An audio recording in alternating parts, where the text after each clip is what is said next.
क्या आपने कभी सोचा है कि अगर आप धरती से करोड़ों किलोमीटर दूर किसी ऐसे प्लैनेट पर अकेले रह जाएं, जहां ना ऑक्सीजन है, ना पानी और ना ही खाना, तो आप क्या करेंगे? कहानी शुरू होती है साल 2035 में, जब नासा का एरीज 3 मिशन मार्स पर चल रहा होता है। टीम में 6 लोग हैं। Commander Melissa Lewis, pilot Rick Martinez, botanist Mark Watney, systems operator Beth Johanssen, surgeon Chris Beck और केमिस्ट एलेक्स वोगल होते हैं। मिशन के 18वें दिन पर एक भयानक मिट्टी का तूफान आता है।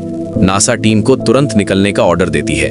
तभी बाहर निकलते वक्त एक पुराना एंटेना उखड़कर मार्क वॉटनी से टकराता है और मार्क का बायो मॉनिटर टूट जाता है और मार्क अंधेरे में गायब हो जाता है।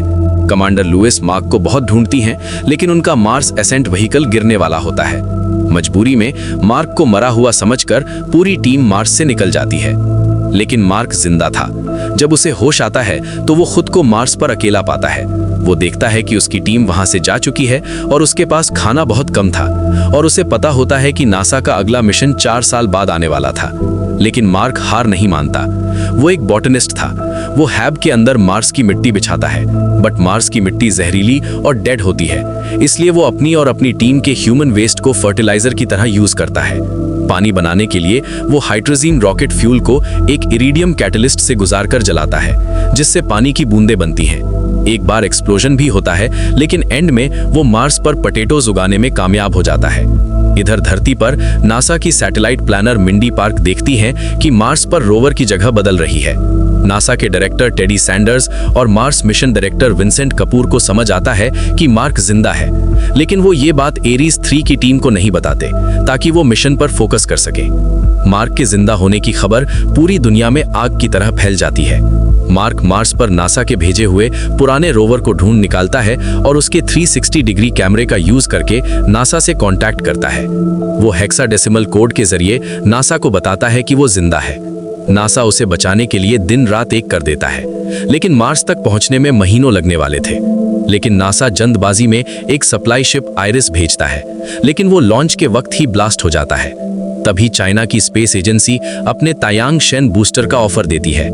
एक यंग एस्ट्रोफिजिसिस्ट रिच पर्नल एक क्रेजी आइडिया देता है। वो कहता है कि एरीज 3 की टीम जो वापस धरती आ रही है, उन्हें धरती पर रुकने के बजाय ग्रेविटी का यूज करके वापस मार्स की तरफ मुड़ जाना चाहिए। लेकिन नासा के डायरेक्टर मना कर देते हैं, क्योंकि इसमें रिस्क था। और तभी नासा का फ्लाइट डायरेक्टर मिच हेंडरसन ये बात सीक्रेटली एरीज 3 की टीम को बता देता है। पूरी टीम बगावत करती है और मार्क को बचाने वापस मार्स निकल जाती है। उधर मार्स पर जब सब ठीक लग रहा होता है, तभी एक हैब का एक एयरलॉक फट जाता है। मार्क की सारी मेहनत और आलू की फसल फ्रीज होकर मर जाती है। अब उसके पास सिर्फ 200 दिनों का खाना बचा था, लेकिन मार्क फिर भी हार नहीं मानता। उसको पता होता है कि उसकी टीम उसे बचा लेगी, इसीलिए मार्क एक प्लान बनाता है।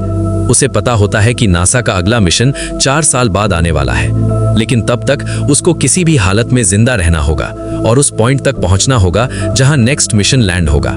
मार्क को रेस्क्यू साइट तक पहुंचने के लिए 3200 किलोमीटर का सफर तय करना था। वो अपने रोवर को मॉडिफाई करता है और रोवर के जरिए अपनी टीम से कांटेक्ट करता है।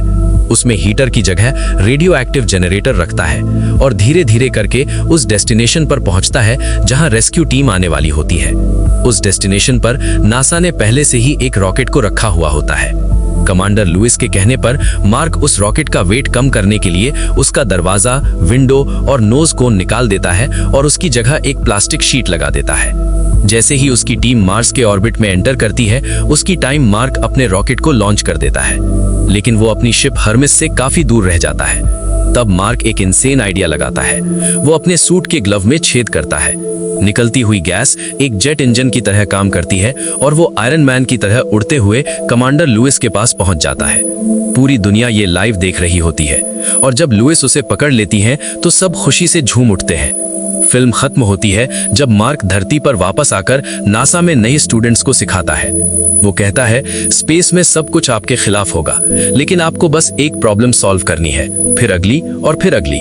अगर आपने काफी प्रॉब्लम सॉल्व कर ली तो आप घर पहुंच जाएंगे। तो दोस्तों, कैसी लगी आपको ये मूवी? मिलते हैं नेक्स्ट वीडियो में। तब तक स्टे हैप्पी, स्टे क्यूरियस।